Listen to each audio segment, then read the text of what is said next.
I'm going to explain a little bit. How many? Oh, quite a few already. So I'm just going to repeat for those who have never heard of Singularity University. This chapter actually has been running for quite some years. We are changing leadership this year, and we wanted to grow the community here. Singularity University, we are a global community using what we call exponential technologies to tackle the world's biggest challenges and build an abundant future for all. So we have a very hardcore driven mission to do good. Our impact mission is to positively impact 1 billion people in the next decade using these exponential growing technologies such as computer networks, artificial intelligence, which we're going to talk about a lot tonight, robotics, 3D printing, synthetic biology, digital medicine, nanotech, blockchain, space tech. I can go on and on and on. These are like jargons that we all use today. So some of the global challenges we wanted to address in Singularity includes disaster resilience, energy, environment, food, governance, global health, learning, prosperity, security, shelter, space, and water. So as the Singularity University Barcelona chapter leader, along with my colleagues here, I'd like to invite all of you to join our community. We're going to continue this conversation. This is a first of our event. We're going to roll out other events of the year, including other meetups that we would like to be inclusive to everyone, as well as to those that are alumni. I also wanted to point out my colleagues. So all the Barcelona chapter leaders, please stand up. We have a few more. Yeah. So here we are. If you guys have any questions, if you guys wanted to join the community, if you guys wanted to learn more about us, please come to us after the event. We will be having networking after the conversation right here at the bar with beers and all, so you guys can meet and speak to some of the speakers afterwards. I also wanted to point out that we will be taking questions via Twitter. The hashtag is HumanityQA.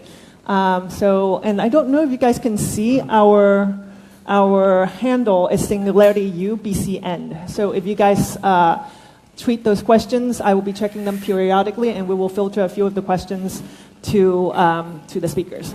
Yep. So with that, before I start introducing the amazing speakers that we have here today, I wanted to say a special thank you to Imagine Cafe.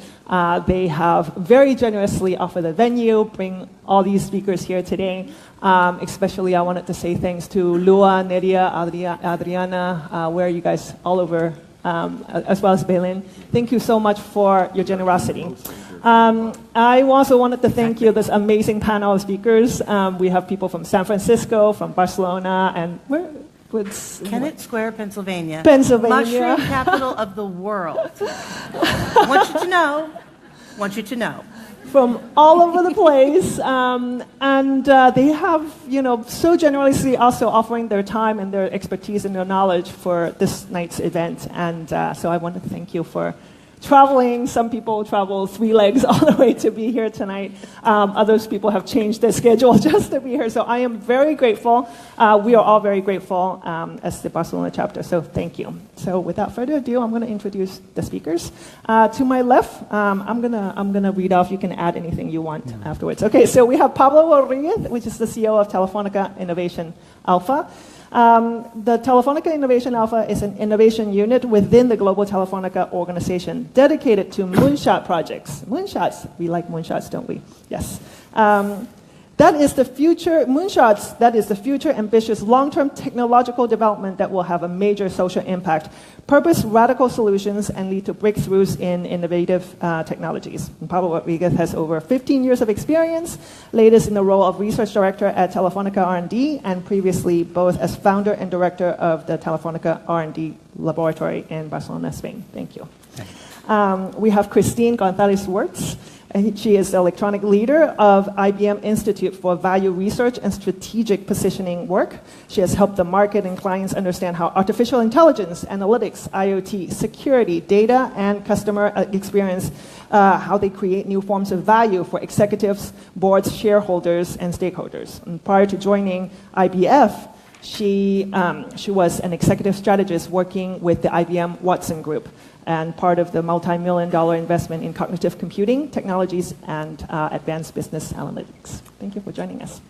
We have Dekai, Dekai is a computer scientist and engineer with the concentration of computer linguistics.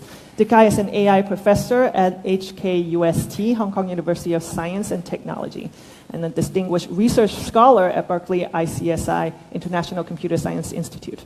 He's among only the 17 scientists worldwide named by the Association for Computational Linguistics as a founding ACL fellow for his pioneering contributions to machine translation that established cross-lingual machine learning foundations of systems like Google, Yahoo, Microsoft translators.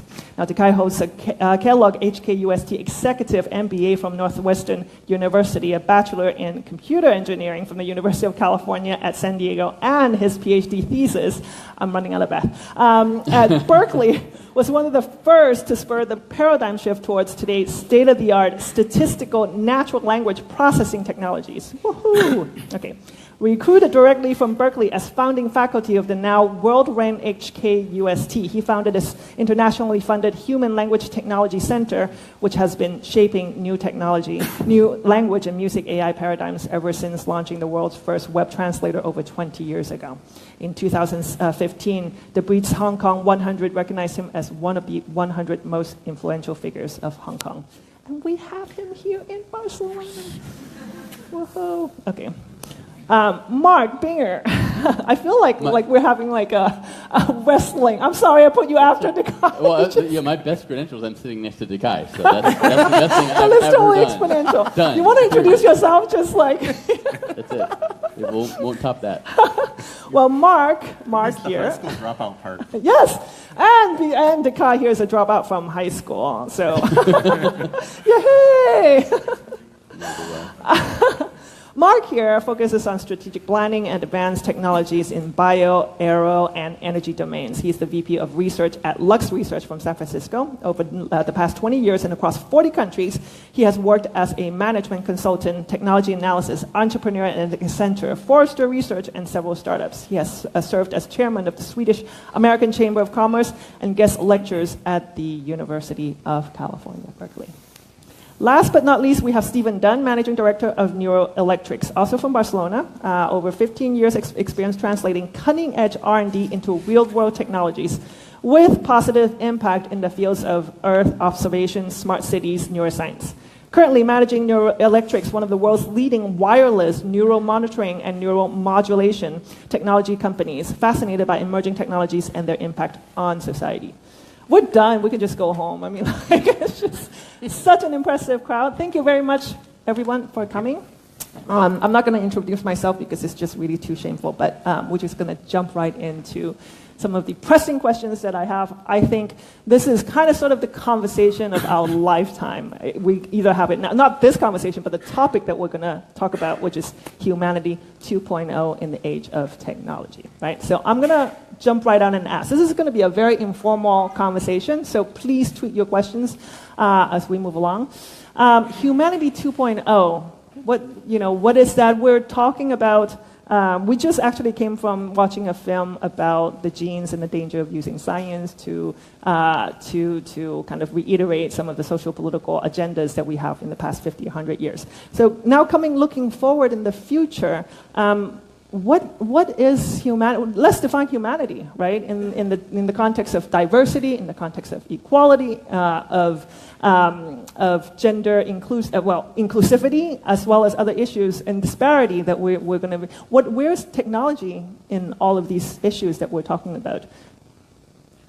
This is a very broad question. Do you have an order you want us to go in? Take your pick. I nominate Mark. Yes, go, Mark. Okay. Well, since we all did see the title before we flew over here, we kind of had an idea what it was going to be about. And again, this movie that we just saw was really hard to watch. It was a lot about essentially American Nazism, eugenics, and racism, and a bunch of things that persist to this day. And I think that we see in the current political climate in a lot of places in the world. So I think the first step when we talk about humanity 1 or 2.0 is looking at how technology can help the parts of humanity 1.0 that have not been fully included be included. We have a lot of gains to make just by doing that, just by working on diversity and inclusivity, and I think technology can be a great help in that. It can also be a tool against that. And that's, as you said, probably the question of our time, is how are we going to utilize these new tools that we have that are literally more powerful than any of humanity before us has ever had, even a generation ago, and how are we going to use that to achieve those goals that we have individually and collectively? Right. I know that's a very broad question, so let's just dive into a little bit deeper. So as we're having this conversation tonight, we as Singularity, we have an interest in this particular topic, but who should be having this conversation? Who should be starting to write these moral and ethic codes? Who should be kind of directing where we're heading towards in terms of how these technologies are applied to our society today? Big questions here. Let me take a stab at where I'm going to make, I'm going to make a theme for my answers to your questions tonight, which is that Humanity 2.0 is this. Mm-hmm. This is Humanity 2.0. So these are artificial children. I think it's really important to understand that AI today is, even though it's still very weak AI, it's, we haven't solved strong AI even to the point of what a 3-year-old can do. But at the same time, our weak AIs already are very important members of society. They're influential, they're active, they're imitative, learning members of society, more than most humans are. And in this day and age, each one of us is actually carrying these things, and they are learning from the environment that they're in. They're learning from observing what you do, just like human children do. They're learning from the tasks you give them, just like human children do. And then they're reflecting the culture that they learn back into society. And this is something that is incredibly important when it comes to the question that Cecilia just asked. Because if you ask what kind of values, what kind of ethics are being reflected back into society, well, it's what they learn. And each one of you has been adopted by one or more of these artificial children. So what I'm going to focus on tonight is I'm going to keep on asking you, how's your parenting? How would you, if you had children, maybe some of you do, how would you parent your children? And then I want you to compare that against how you're parenting your artificial children. Are you setting the kinds of values for these children that you would set for your human? Are you setting a good example? Are you speaking well to them? What kinds of values do you expect the artificial members of society to be adopting to help create the culture 10 years from now, under which the next generation of stronger AIs is going to be learning? So, I think Pablo No, I was going to say, we treat them very badly. My 5-year-old son talks to Alexa and says, "Alexa, stop." And I say, "Please, thank you." We're forgetting how to talk to the new machines and the artificial intelligence. And I think what's happening is that things are changing so fast, we've lost track of the speed. When I was doing my PhD 15 years ago, artificial intelligence was not considered a serious science. Basically, it wouldn't work. There were universities where you couldn't graduate with a PhD in artificial intelligence. What's been happening over the last decade and a half, with the growth of computing and data, is completely mind-boggling. The challenge now is that the changes that used to take 100 years, now they're happening in your lifetime, in a decade, and they're affecting everybody. And we're very good at dealing with changes that take 2 decades, 3 decades, but changes that happen as soon as you install an app, and then you get disruption. You get disruption in millions of jobs that are at risk, with farming, with self-driving cars. Is society ready for that change? Because if we are not ready for that change, we're going to make it, slow it down. If it is a 20-year thing, we'll deal with it. If not, the risk is that we may want to make it a 20-year thing. And then we're going to start putting borders, and we're going to start getting isolated, and we're going to try to go slower because we cannot adapt fast enough. And I think we are at that point. It just started. Technology is just showing more and more progress. We're able to tackle more and more of important problems. But I say the challenge is today on how we make that transition. And if we start doing it right today, we may stand a chance. Otherwise, we're going to see struggles, we're going to see tensions, we're going to see Brexits and problems in the world with political situations. We're going to see more and more of people wondering what's in for me. And I think we're at the time where technology can do a lot of great, but I'm not sure we're doing enough to take people through that transition.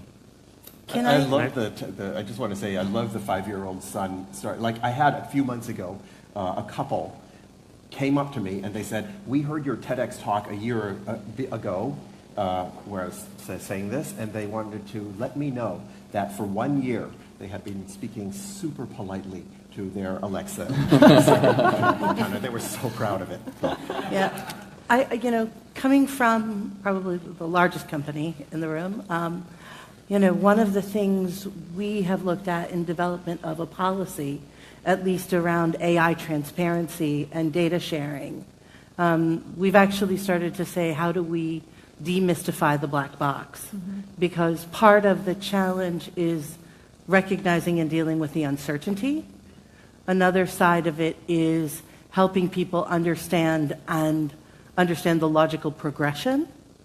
And then if you've seen, sort of Ginny speaking at Davos just recently, Ginny Rometty, our president, sort of that mechanism of how you allow not just AI to become part of the stack, but become a truly contributing part of the stack.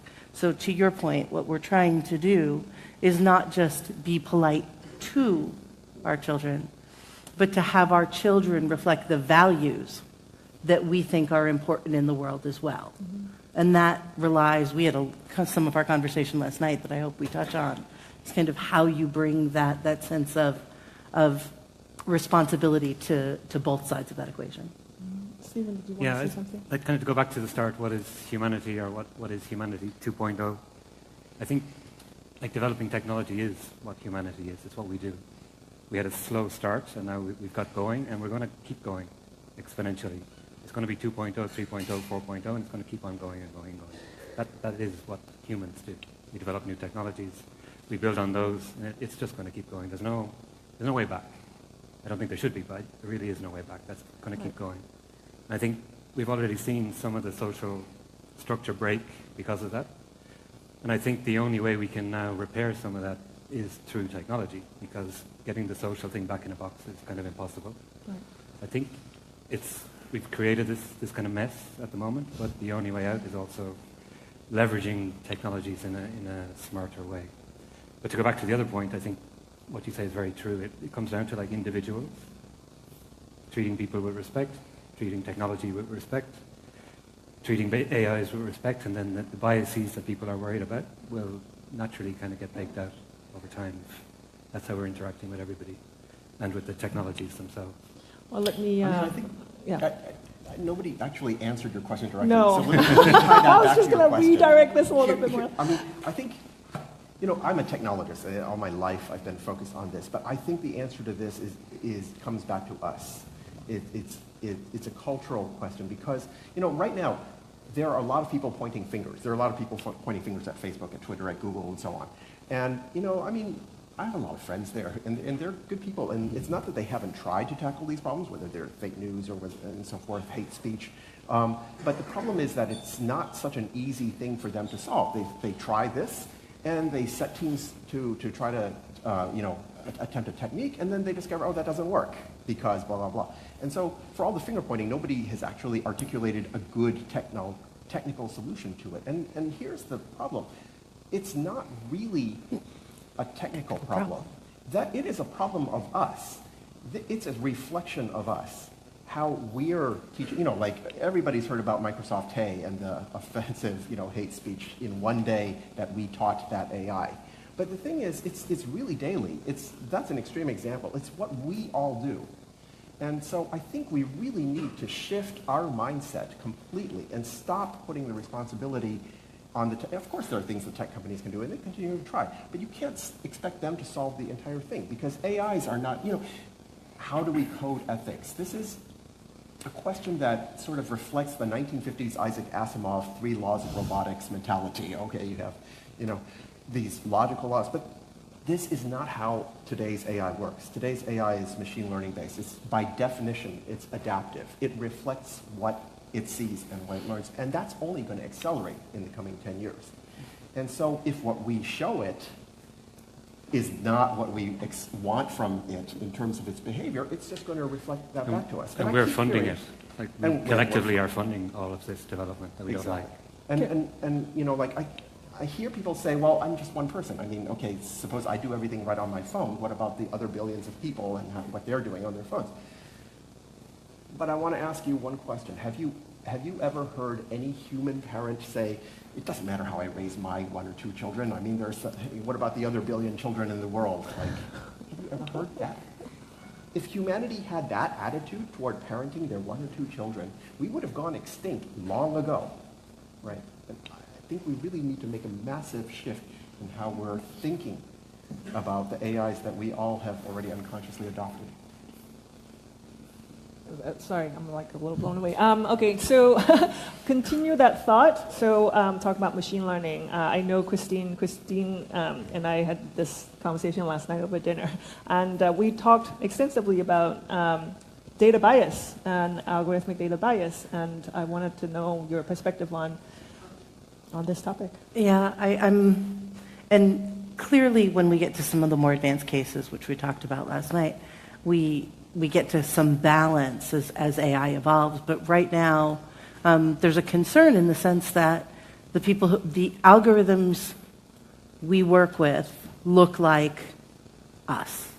So if I am looking for, in the US, perfect example, I have presentations online that show pictures. If I Google granny or grandma or grandmother, what I get is a bunch of white women, one of whom actually has a Glock in her hand, I kid you not, but not a single Indian, African, or Asian person on that page.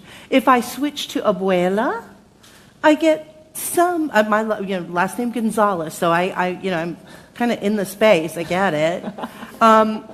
I still don't get people who look like my abuela.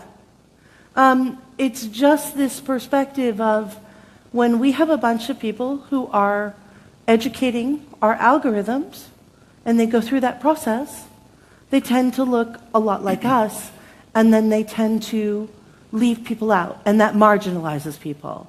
So, to your point, if we want to create better algorithms, then we have to reach farther out there. We have to reach, think of it from your book recommendations, guys.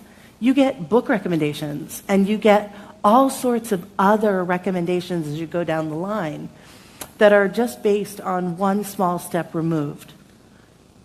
But if we want to expand our thinking, dramatically expand our thinking, then we have to have at least the 10% over here that looks nothing like what we're supposed to, our outlier population, but also we have to be able to introduce some of that as part of the mainstream.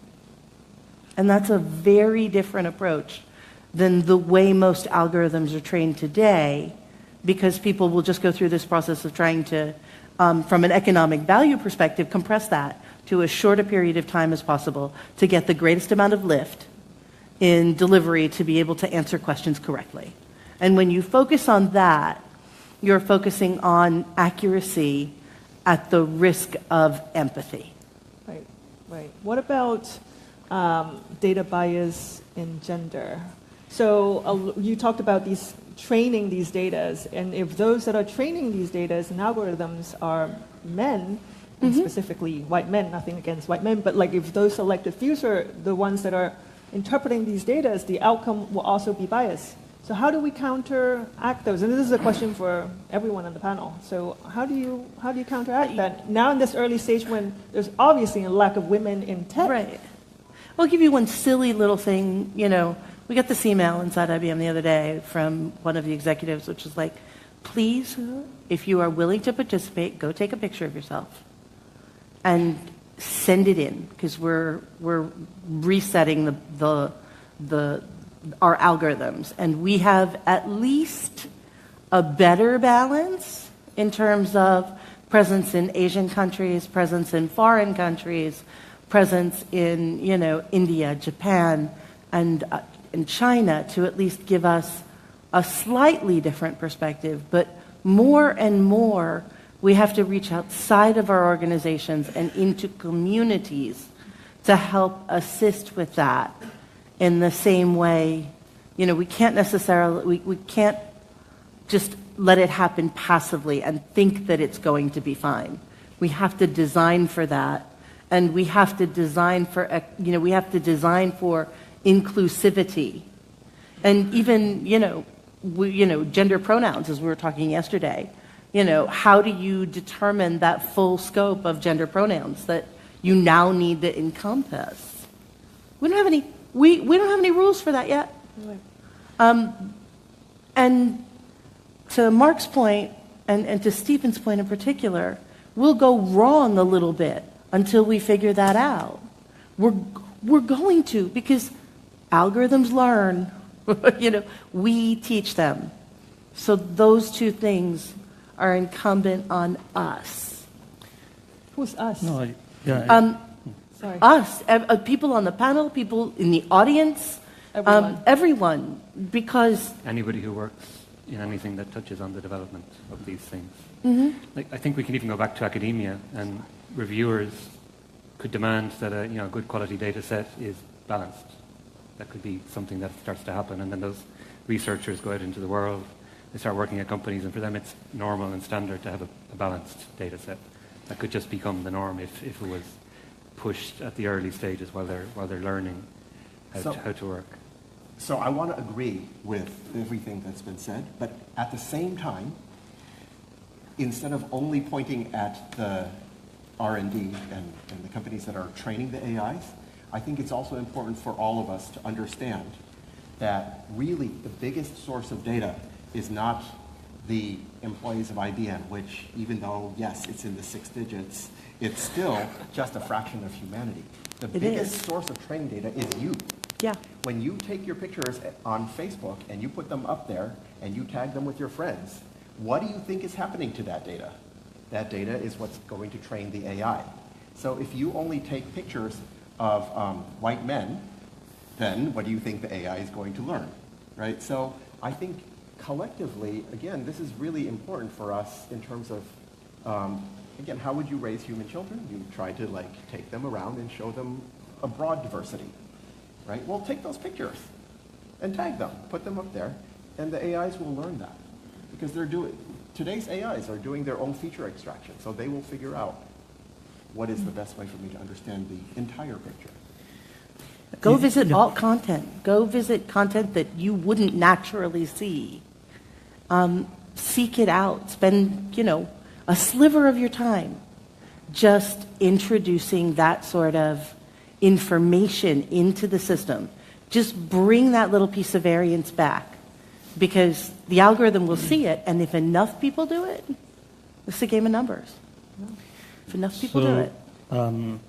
I think there are multiple biases, and I think you've talked to, the intrinsic bias that comes out of a programmer that has been taught how to write a program in a certain way to make it efficient, and there are some biases there. There are cognitive biases that we all carry, and that I think they're bubbling up more and more in society, and we're discussing them in terms of gender bias or ethnicity bias and so forth. But I think that fundamentally we're the biases and the decisions that AI algorithms are going to make are decisions that we still haven't agreed as a society what they're going to optimize for. What is it that they will decide upon? And it's fine, Now what's happening is they're deciding on elections. They're actually interfering with democracy. But tomorrow they may interfere with your life. They may take health decisions for you. They may actually decide between life and death. And the challenge that we have today is that these algorithms are black boxes. They're basically not interpretable.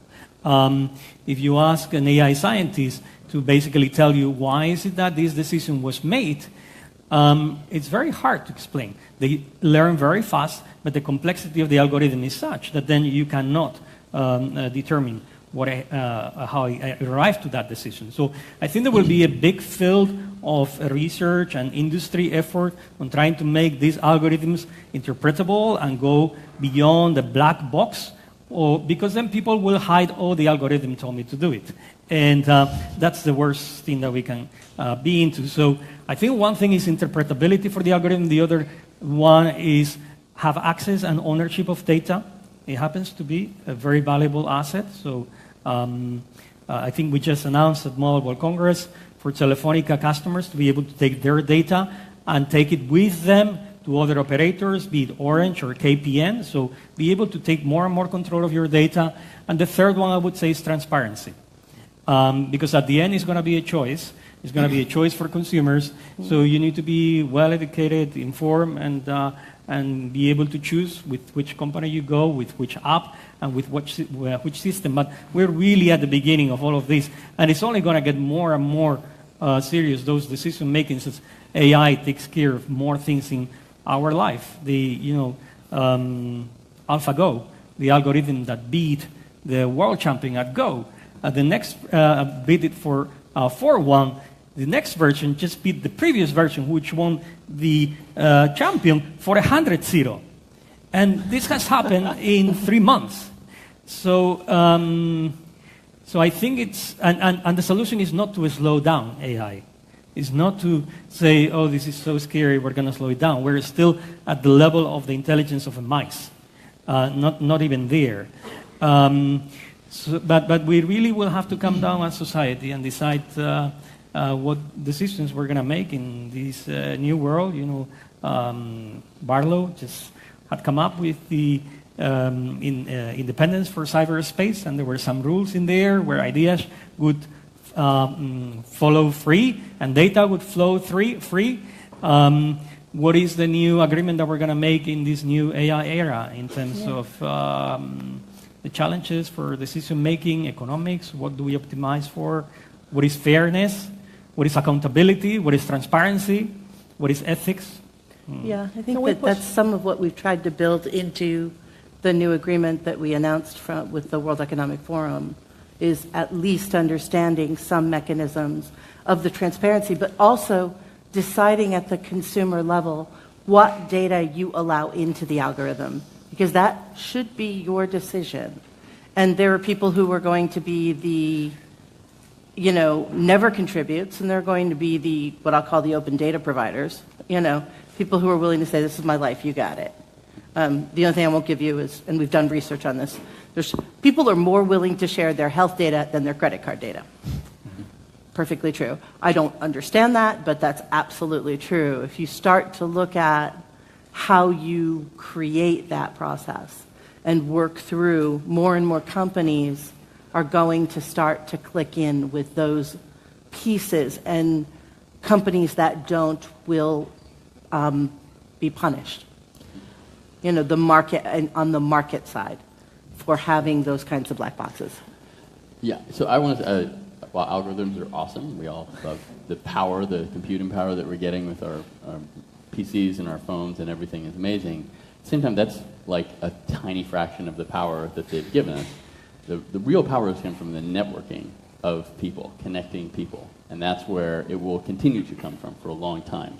And certainly our children will grow up and they'll be part of that conversation increasingly, but I think going back to what's the most important algorithm is the one in your head, and how are you using these tools to interact with other people.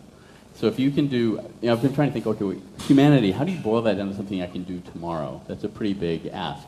And I think we all need to think in terms of habits, specifically changing habits, and specifically changing the habit that we go for the sort of path of least resistance, the lowest common denominator. You have to proactively seek out people who are different from you, experiences that are different from what you're used to doing, and you have to break your own habits. You have to break your own algorithm if this is all going to change.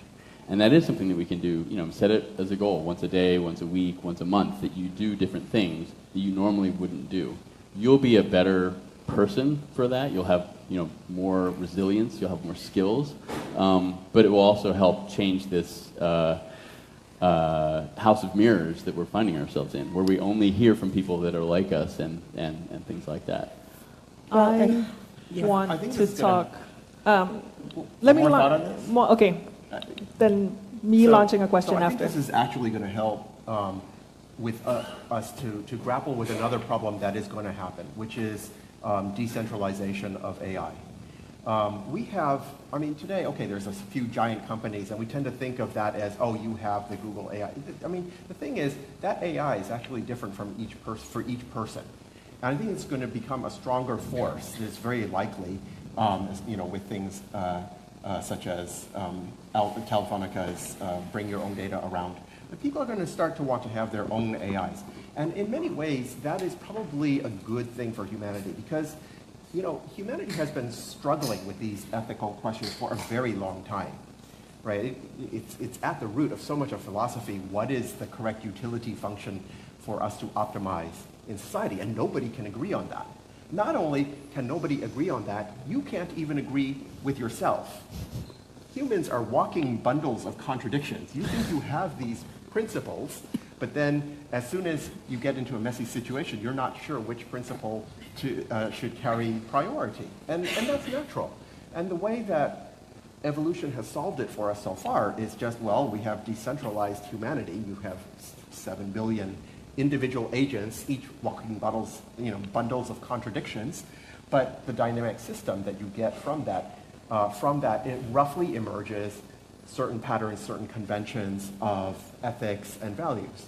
And that's probably a good thing, because in an intractable space, that is actually a very good search algorithm for us to more or less optimize utility. But then that brings us back to the responsibility of how are we training these artificial children to reflect what we're doing. Because whereas evolution has given us a million years, what AI and machine learning specifically gives us now is a hyper-acceleration in cultural evolution, which puts the burden on us to be hyper-responsible in our parenting these coming decades.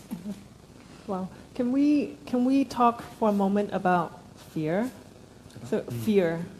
So we talked about uncertainty, we talked about trust, we talked about transparency, we talked about education, and a lot of people are asking this question of what's the future of AI? They're going to take over our jobs, they're going to threaten our lives, they're going to, all these questions that are popping up that they may or may not have the answers for, or they may not be prepared for. It's all easy said and done to change ourselves to have this positive attitude, but when we are actually confronting a very realistic fear of the future. So what are your thoughts on that? I think at that level, you also need some intervention from government. So you can act as an individual up to a certain point, but there are systems where we already have systems where each person can act rationally against their own collective good because of the way the system is set up. And without external intervention, you can't break up systems like that. So even though each person is rationally behaving as they should, the global effect of that can be global warming or whatever, because they're taking individual day-by-day decisions that make sense for them. Without some external intervention, you can't really do anything about that. So I think at some point, there has to be governance. There has to be some sort of governance. Somebody has to step in and say, okay, we're going to organize, we're going to impose some sort of order on this, and we're going to limit your options. So we're all doomed, is what you're saying. Potentially. Okay, just wanted to get that. Let's be a little bit optimistic. Yeah. So I think we need something to happen at the kind of social level to kind of work our way out of this. It can't be solved by technology alone. But you think the responsibility is on the government level? I think it's our responsibility to somehow impose that on them so that, to stay in power, they'll have to do it, whatever. It's not their responsibility, it's all of our responsibility. But without their intervention, I don't see how our individual actions can fix all of these problems. Well, we have a panel here. We have the academics, we have the companies, we have startups here, representatives. So from different perspective, who do you guys think the question of governance of this technology, this futuristic, technologies, and this addressing this fear, where should that, hold? Can I be a bit contrarian? Absolutely. So we're really, every time I think about AI, I cannot think of anything that it cannot do. And that it will probably do much better than humans. And I used to struggle that it could be creativity, but AI is writing symphonies and they're getting awards. I thought they could then do leadership, but they're actually taking leadership decisions. We work with artists, we work with sports teams, we work with decision makers. And I honestly think AI is going beyond data analytics, is really developing intelligence. So the question is, what is the role of humans in an AI world? And I think the challenge that we're going to face is new jobs will appear, and we've gone through this. We've gone through multiple revolutions, the industrial and the agriculture, and some jobs went away, others came in. If somebody would have asked me when I was a kid, what will you do when you grow up? I would say, I'll be a policeman or an engineer or a doctor. And now, what are our jobs? App developers, digital marketing, programmers. We couldn't dream of the jobs that we have today. So new jobs will appear. The challenge is that during that transition, during that agricultural revolution, during that industrial revolution, we came up with a social contract that said it is wrong for minors to work at factories. It is wrong for people not to be able to rest during weekends. It is wrong for people not to have social security. And for a lot of time, we had shitty paying jobs, right? And we're going to go through that again. And I think it's up to society to come up with this new social contract. And I think it's not only for governments, it's for entrepreneurs to play a big role here. I think if we just sit and wait, we're just going to have a larger and larger amount of society that are going to be fearing, struggling, and then this tension will come out from somewhere. And there are things that are hard to stop. And maybe it is through education, maybe it is through, I think Sebastian Kern just launched this program for retraining engineers. Companies are full of old engineers.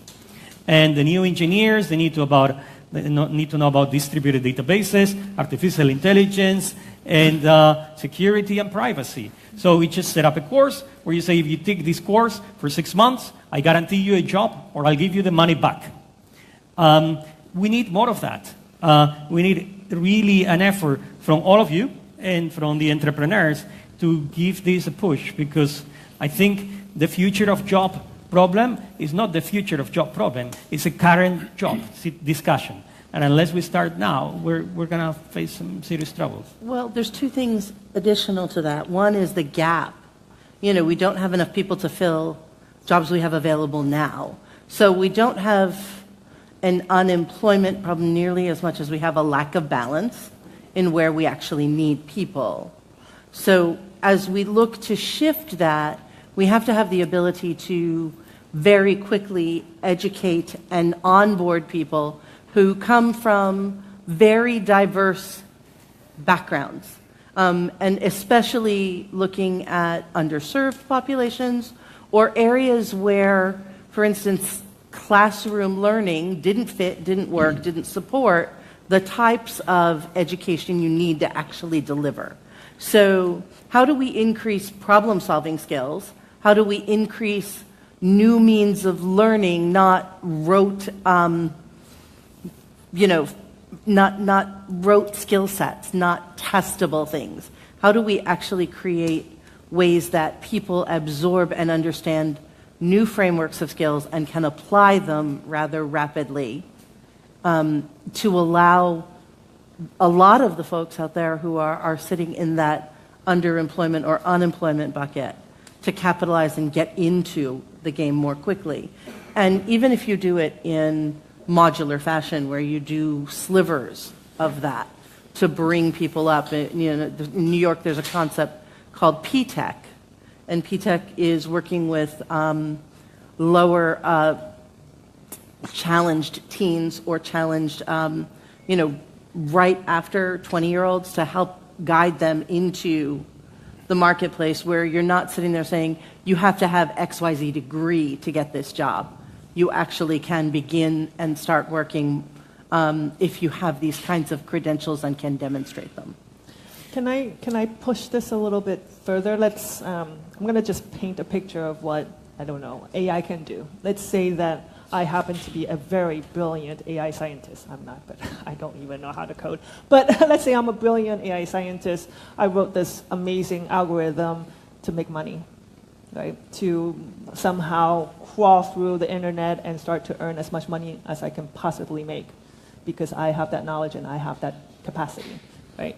So what if I can start making $1 million a day, $5 million a day? This is not something very far off. So then money will be very questionable in terms of our understanding our relationship of what money represents, right? And so why, as we are talking about how fast and rapid these technologies and AI are changing our society, human cannot compete, right? In this kind of a rate of change. So we might be able to talk about, so I want to take a step back. Our society has been very much driven economically, right? So if AI can actually solve our economic objectives, what would be the role of people or work? I agree with Pablo that there are many things that today, you read in the news, people say, oh, AIs cannot do this yet, or cannot do that yet. But it's really surprising how much of it they either can already do or they will very shortly be able to do. I mean, creativity, one of my research areas is computational creativity, and the AIs are learning to creatively do music and improvisation, hip-hop, flamenco, blues, etc. So, it's comforting for us to think that these are uniquely human things and that a robot can't do that, but that's from a 1950s notion of what a robot is. And I think we do need to come to grips with that. Now, I'm American. I'm born and raised from the middle of America, but my ancestral heritage comes from an Asian tradition, rather obviously.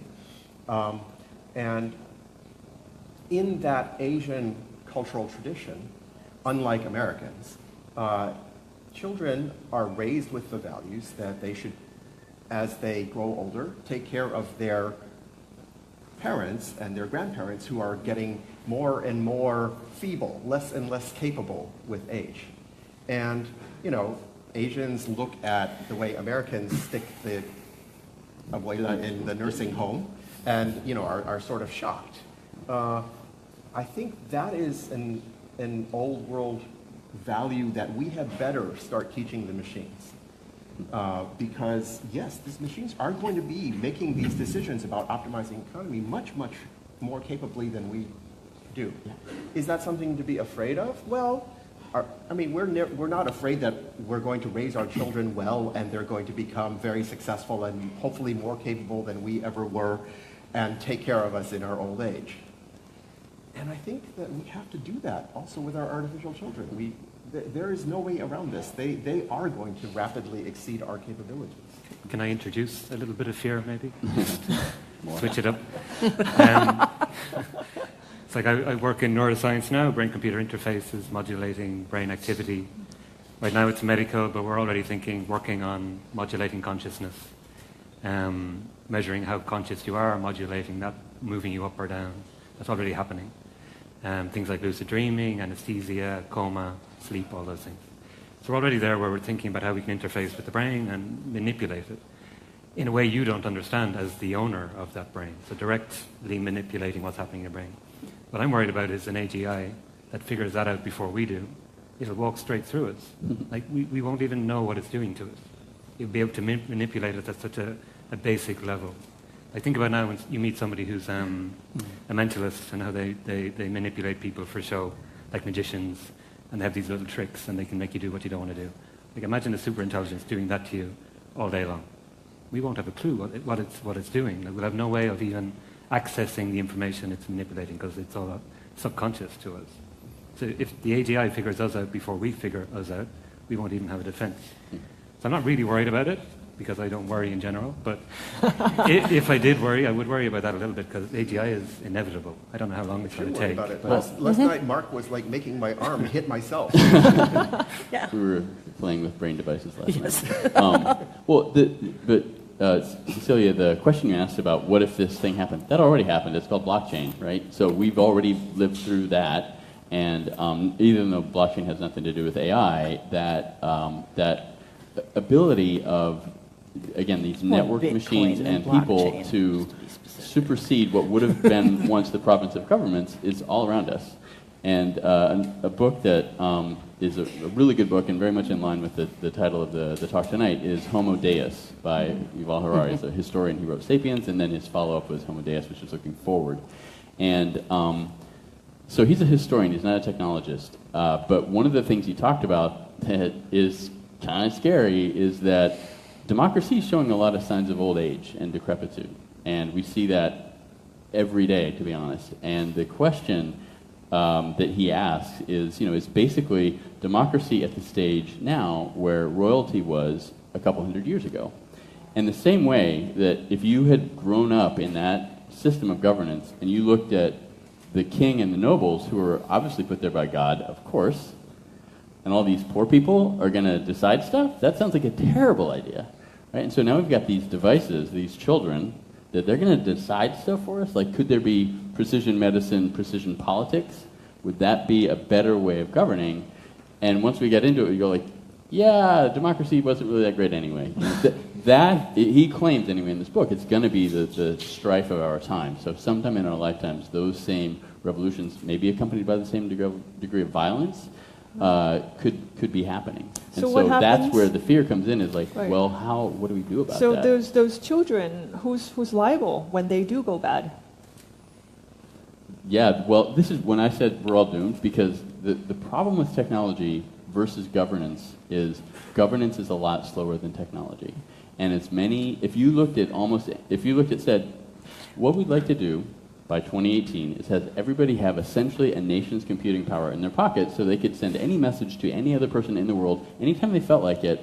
And by the way, any government that wanted to, or any hackers could look and see where everybody is and what you ate for breakfast and who your friends are and things like that. We go, we should maybe think about that for a second, right? And we had no chance of doing that. And so when you look at things like quantum computing that IBM's working on, or you look at the brain-computer interfaces that Steve's working on, those things are out of the box. You were just saying, it's already happened. So forget governance, because the governance structure we have right now is wholly inadequate for governing technology. And just to amplify that, I mean, recognize that governments have always taken, as far back as we can ever remember, at least the 10 slowest years, path possible. At least 10 years to catch up to the latest technological evolutions. Yeah. And now you put that against the exponentially rising speed of technological development.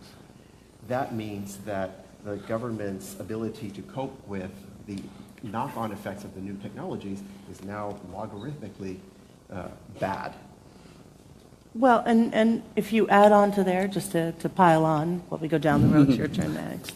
I think that there's one other challenge in the fact that so much of technology adoption ends up being around black market, gray market, or fringe sorts of things. Yes, they're the early adopters. Whether it's, and here the IBMer is going to say it.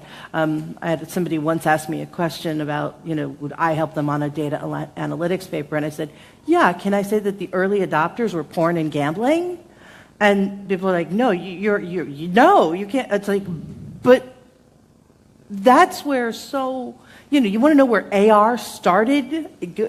How you brought up that adoption curve? A lot of it's sitting there. You have to give thought to the fact of how many things occupy fringe markets before they move into mainstream. And that fringe has to be managed. So look at I have a term for this, pre-legal innovation. So if you look at things like Uber, that is transforming cities and taxis around the world, basically they're running, against taxi cartels. And cities said, all right, we've got this, I don't know how it is in Barcelona, maybe you've got the nicest taxi drivers ever. A lot of cities in the world have to deal with essentially a criminal undertaking, which is the taxi cartel. And that taxi cartel owns the politicians through lots of ways. So when a technology company came along and said, hey, I've got this app thing, you don't have to move a finger, just don't enforce it for a while. Like 3 years later, taxi cartel is broken. So this has been a tool in the hands of politicians to govern in a way that we probably wouldn't have ever even gotten around to getting on a ballot, much less vote for. So yeah, pre-legal drones, stem cell, you just look at all kinds of stuff. Pre-legal is where it's at. So I think the biggest disruption that is coming our way is not technological, it's emotional. I think the emotional disruption that is going to happen as we go through this change is going to be tremendous, and people are going to struggle to find meaning. And you're seeing it that the tools, the mechanisms are not adapting fast enough. You're seeing it with the young generation, with the younger generation, where we engage with them on a day-to-day basis. You're trying to recruit some people at Alpha. By the way, we are hiring alpha.company. And they look at employment, they look at work as a Spotify playlist that they want to play at different times, at different for different lengths of time, what they like, where they think they can contribute, and they want everything to happen seamlessly. They want to engage with you for an hour, a day, 3 weeks, or forever, but that could change, and that changes over time. So we are seeing a change in the demand patterns, and we are not able to structure ourselves to provide that. How does that work when somebody doesn't have a contract? How do you aggregate all the social security benefits? How do you provide them with pension or health care when they are doing this Spotify playlist type of job? So I believe that there is going to be a lot of discussion about this emotional disruption. We'll have to experiment a lot more. And if I would say something from governments and institutions, is to create spaces for experimentation, create the Delaware for experimentation, create a place where we can try new things. And I'm not talking about Burning Man, but something that we can go and try things out, because that is the only way that we're going to learn what works and what doesn't, and we're going to be able to react fast enough. And policymakers, they're going to be able to learn before you actually get things deployed into hundreds of millions. And I think we are at the time where nobody has the answer, and when you don't have the answer, experiment more. Try things out. Create a space where you can break some rules or you can bend them. And I'm missing a little bit more of that. I think it's happening in the entrepreneur world. It needs to happen more in cities, in governments, in policymakers, and regulators. We have a good example. We did something that is called the Data Transparency Lab a few years ago with MIT and Mozilla and the Open Data Institute run by Tim Berners-Lee. And that's basically it. It's a place where we try different policies for data transparency and ownership, and then regulators from the EU, from the US, companies, they come and learn what works and what doesn't. And I think that's probably the only way that we're going to go through this chasm, by experimenting more and by trying things. Do you think there has to be more public-private partnership? I think so, and we have to create probably the rules and the boundaries to try things out quicker, faster. And, I'm not talking the scale that is China doing now, where they say, I'm going to create the completely unregulated space for a few years and see what happens. It's okay to do it at a smaller scale and try things out, but I'm missing that space for entrepreneurs to be able to try the Spotify of jobs and see what happens. How does Social Security work around that? How does compensation work around that? How does HR work around that? We have about 5-10 minutes left with the panel, and then we're going to go with the questions. So if you guys have questions, please start tweeting Humanity QA. So my last question for everyone is a question of education. So we talked about how do we prepare ourselves, how do we prepare the next generations for this faster future. And a very good friend of mine, Andres Comerares, he's not here today. He wrote this really interesting article that I shared with you guys yesterday on Medium. And he asked the question, why are we teaching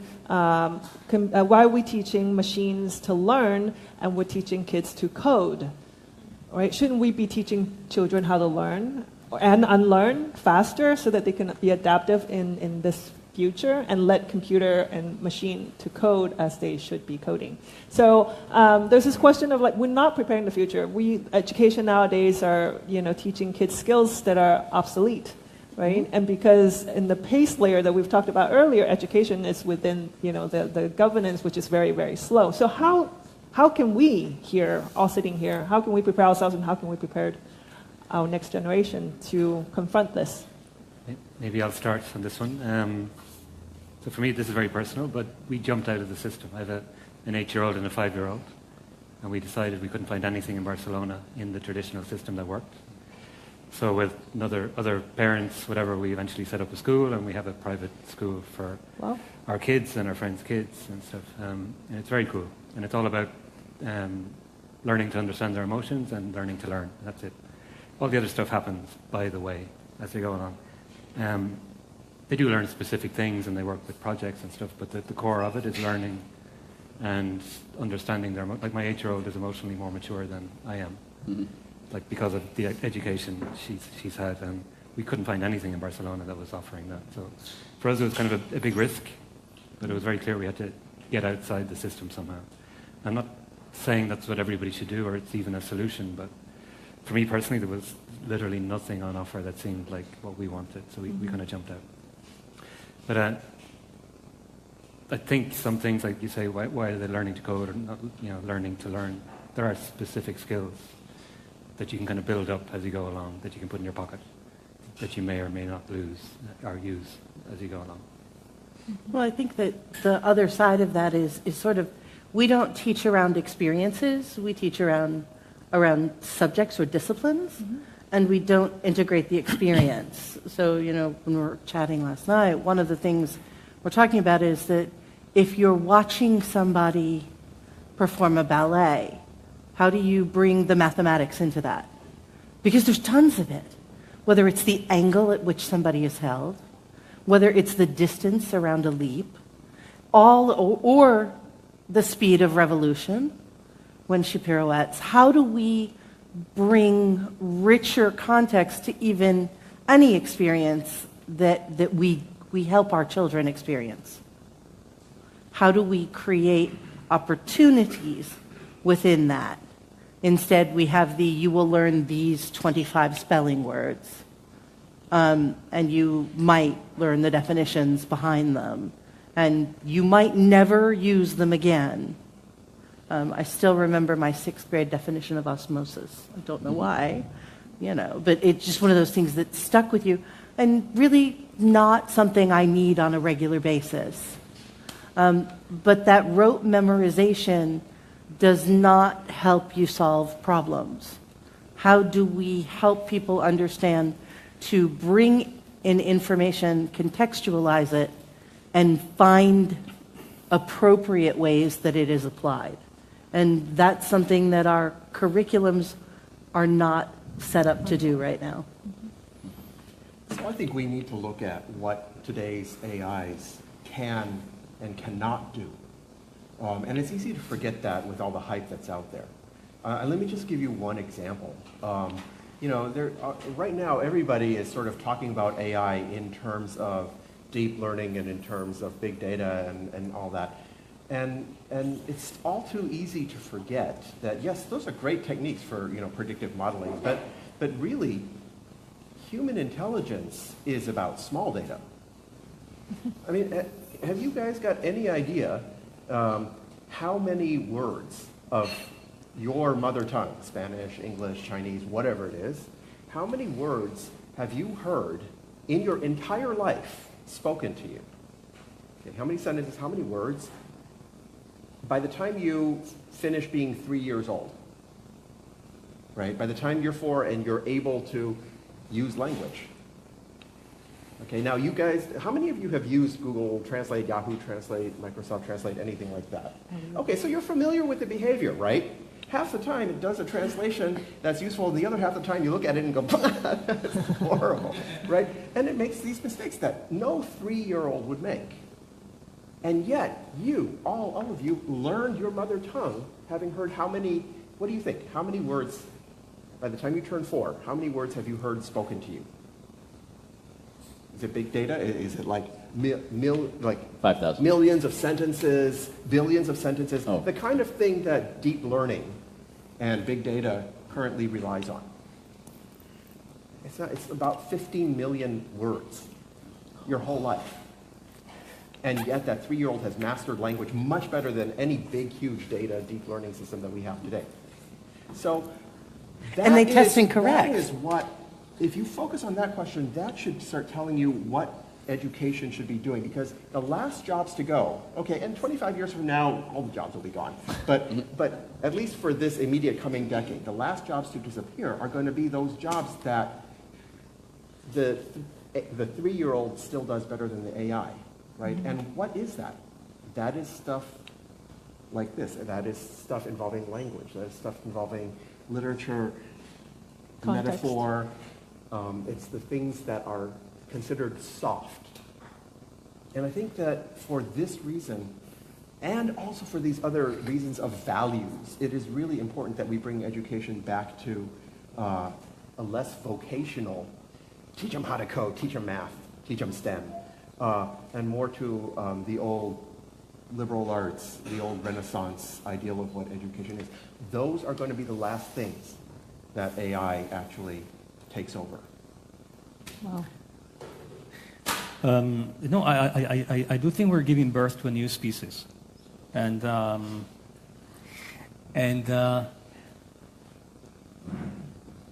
think the two intelligences, the human intelligence and the artificial intelligence, they will come together to create a new intelligence. And it will probably not, it will not be either or. We will combine both. And I think if we manage to teach our kids how to make the best out of their own intelligence and develop it, and how to best use that artificial intelligence, then we will come up with a new form of intelligence that we still even haven't realized how it looks. On the meantime, I think I'm going to share a personal, do you have it there? I'm going to share a personal story.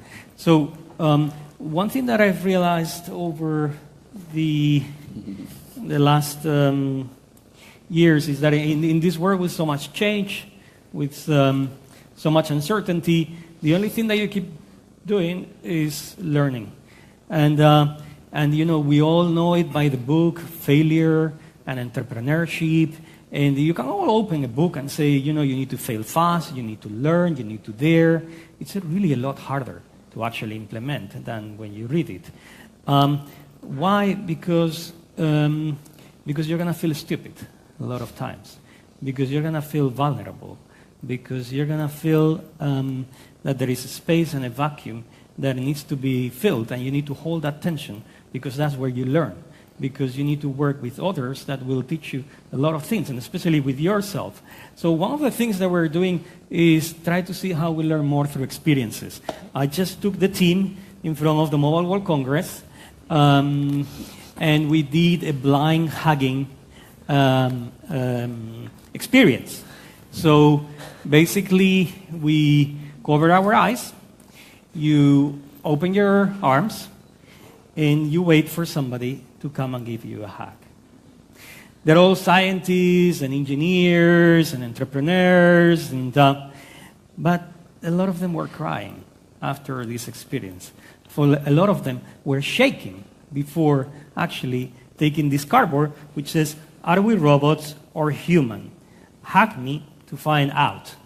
And I think if we teach our kids to keep learning how to feel vulnerable, how to feel new emotions, how to stand there and take risks, I do believe in humanity for a long time. Wow. Yeah. That's what a great way to finish the panel.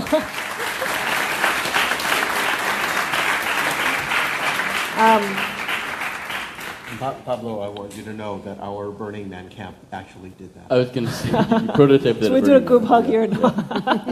I'm gonna start with some of the questions that people have been posting. So, continuing with this kind of a social contract that you've talked about, with or without universal basic income, how can we make sure that humans feel useful?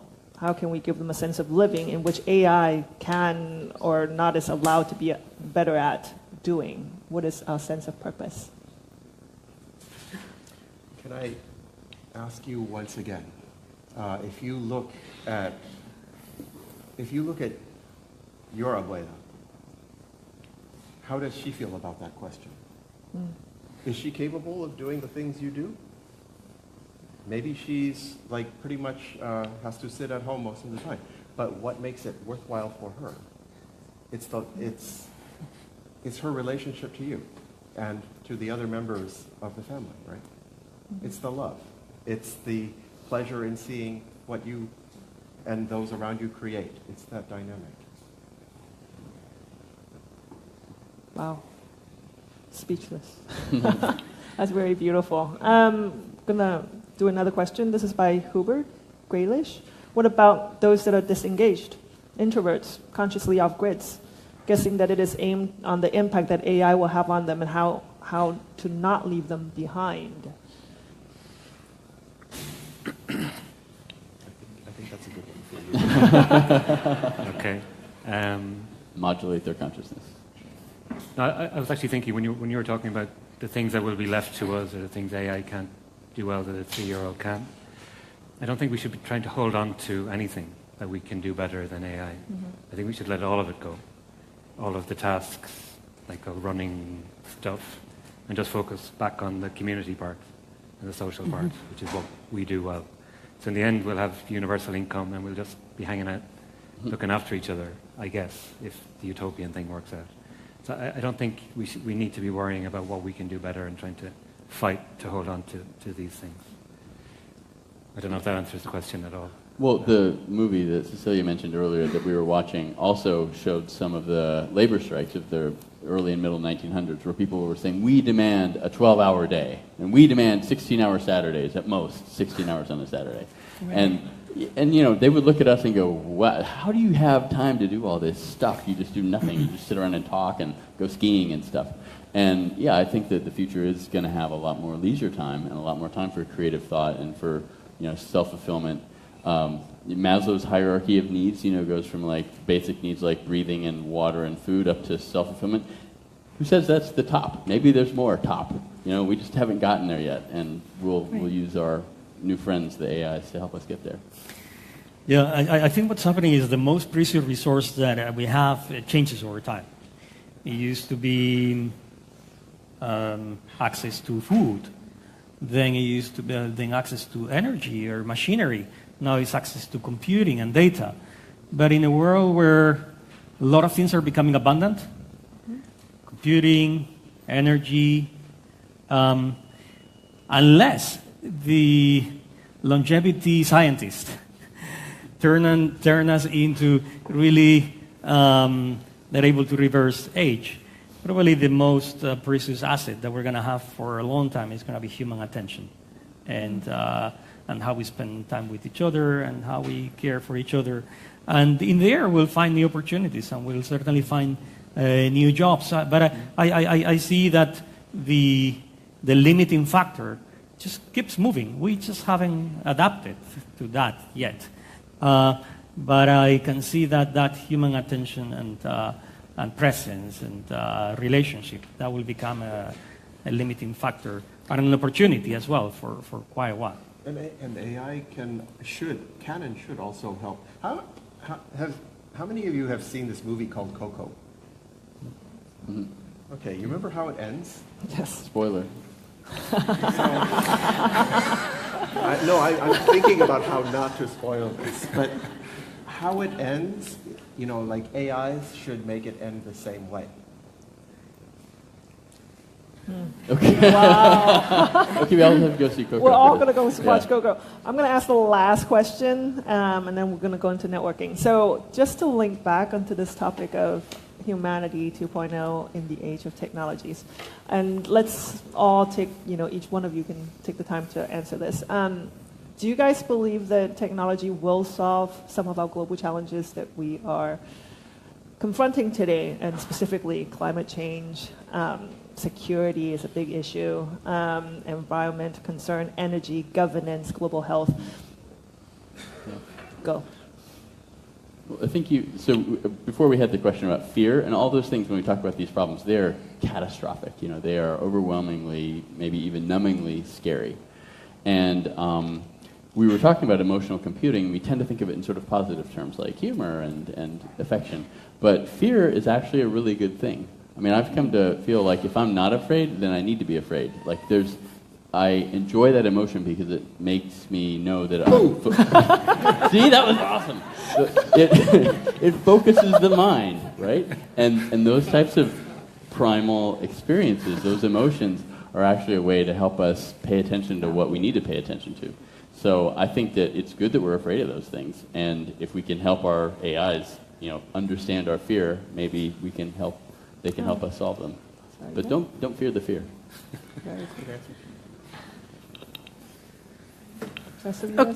I think from there's a couple of perspectives. First of all, on the medicine side, clearly we've done a bit of work there. And, I'll never forget hearing something. There was a statistic that 70% of people don't live near a cancer care facility. But that doesn't keep cancer from striking communities. So one of the more interesting things is how can AI be used to determine the best genomic therapies for someone who isn't served by a larger community. And while that's a tiny example, I think the more we lend ourselves to embracing those sorts of things, the faster we get beyond the who's making money off of this. There's a lot of abundance in the world that should probably be a little bit redistributed. How do we make it so we start applying our attention to problems that serve those who need to be served, instead of focusing on those who are already? And you can only do that when smart or caring people, more caring than smart at this point, actually show up to do that work. And that is, to say that that's not work, I don't care if it's paid, that's the work. The work is serving each other and living in that domain, whether that's cleaning up the environment, whether that's understanding and caring for, not just your parents, but potentially someone else's, or whether it's acting and contributing to education classes, what your skills are for the neighborhood. How do we, and that neighborhood might be the globe. How do we remove the boundaries to say, how do we serve better? And when service becomes the thing that's important, we become better then I think that's Humanity 2.0. This is right up Alpha's alley. So. Yeah, I guess if the question is whether technology will help us solve some of the largest challenges, the answer is yes. But there are a couple of buts. I think the first one is I think we've missed a lot of times putting technology first rather than the problem first, rather than what is it that we're trying to solve. And we end up many times with a big hammer and trying to find a nail. And we're seeing it now with blockchain and the other technologies. We still don't have a killer app, but it's a great technology. We still don't know how to use it. And somebody will find it. But the risk is that if we don't focus on what is the challenge, the problem that affects hundreds of millions of people, that can really have a major societal impact, we may lose perspective of things. That's the first thing. The second one is that I think there is a misunderstanding on how fast technology evolves. Whoever is in the room that has been a scientist will probably attest that for any field to make a significant effort, what we call 10x or even 30%, it takes a good decade or 15 years of 10 research teams competing at an elite level to be able to take a field from one place to another. So, and that is not changing exponentially. It's not that these teams are making those major discoveries by taking, say, cryptography from this level to the next in 6 months. No, it still takes a good decade to make that huge advancement. What is happening is that the silos are breaking. And I think what's happening is that there is a lot of opportunities around multidisciplinarity and bringing nanotech and robotics and 3D printing and AI and cognitive science and neuroscience and social entrepreneurs and create that exponentiation that before couldn't happen alone. A lot of times I get asked, what made Silicon Valley become the Silicon Valley? And the National Science Foundation does this study where they take an idea from zero until it became a $10 billion market.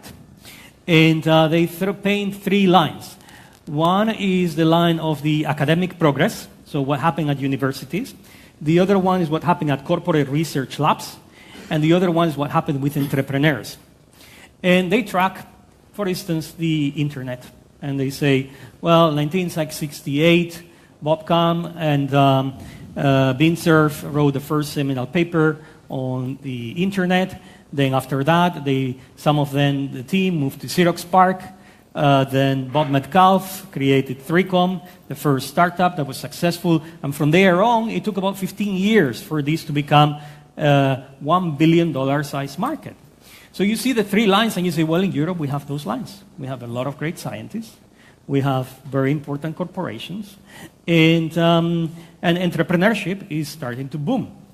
But when you get close to that graph, you see very fine lines that in the US, what they do is they move talent from one organization to other and they cross-pollinize. So a professor moves to a research lab that then goes and makes a startup, that then goes back and does science. And it's all these very small lines that are making the difference, not each of these entities by itself. And I think we are at that point where we can mix social entrepreneurship that has been abundant for a while, where we can mix technology and from various fields, and we can mix with people that care about people and about problems and put them together and reinvent innovation on the 21st century. We can really reinvent the Bell Labs of the 21st century and do it in a different way. So I think the opportunity is there, but we need to do it in the right way. I would agree with that, I think, quite a lot. Through the research we started off with, we were involved with the European Commission and all those kind of funding agencies. And there's one particular group called Future and Emerging Technologies that I've been involved with a lot over the years. And we've been talking about this for maybe 10 years. How do we get Europe to kind of replicate the early San Francisco model, or the early Silicon Valley model? I think it's kind of broken now. I think Silicon Valley has had its day. It has its own problems, yeah. It's its own problems, whatever. But the original idea and the original kind of culture of it led to a lot of progress. I think Europe has a huge opportunity to do that again in its own way, which is less of the Silicon Valley mentality, more social stuff baked in from the beginning. And when I talk to all the researchers, because we've been trying to get them together, different research groups are in Europe, they all want to do it that way. They care a lot about it to have a culture where the social contract is built in from the very beginning in the technologies that they develop. Mm-hmm. And we've had meetings with hundreds of researchers coming from all over Europe just to talk about that aspect of their research. But there's a lot of desire to do it. How you kind of make that work by making it more easier for them to move around and all those kind of logistical things. Maybe the governments can help, I don't know. But there's a lot of desire to do that. I think to kind of go back to the question, can technology help us or solve these problems? On its own, I don't think it can do anything. It always comes back to the people behind it. And technological solutionism, I think, is almost a cancer. It's like it's become an easy way out. Oh, technology will fix it eventually. It won't. Yeah. unless somebody gets behind them. Dekai, I think you have the last word. So last night we were having an interesting discussion about how, because people keep on talking about the exponential curve. And the thing is that I think Pablo is absolutely correct. The technological building blocks, they advance at a steady rate. Science is both liberal and conservative, and that's what it takes. And where the exponential growth is actually a combination of those building blocks and the scale that we can apply them to, and the scope with the conductivity.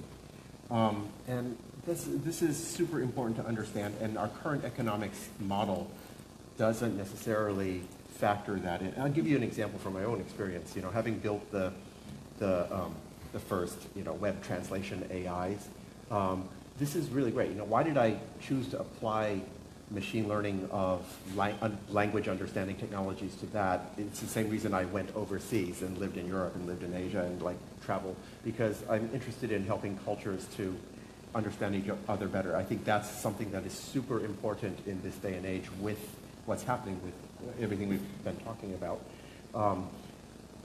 And yet, and it's been fairly successful. It was great to see all the hands that went up and say, yes, I've been using that. Now, the thing is, until this day, nobody has been able to figure out how to actually make money from that technology. Google Translate, Microsoft Yahoo Translate, Baidu Translate, they all lose money like mad. It's a free service. And so, they're only able to exist because they're being subsidized by other businesses. And yet, if you ask yourself, what is, in dollar value, the socioeconomic benefit of that technology? What do you think it is? I mean, it's enormous. What do you measure? The trade that it enables, the connections between people that it enables, the hopefully lessening of the threat of military adventures because someone doesn't understand what's going on in some other culture across the world. How do you quantify that in the dollar terms that our oversimplified economic model measures things? And once again, I think this is where we have to come back and take a more humanistic approach to understanding what we're trying to build as a culture, as a society as we move forward. Wow. I think I can sum up that the Humanity 2.0 is not technology. Humanity 2.0 is actually human. And I can also extend to say that we all need to be more proactive and not let technology lead us. If not, we should be the one doing the leading. So with that, I want to say thank you to all the speakers. Thank you for everyone coming. And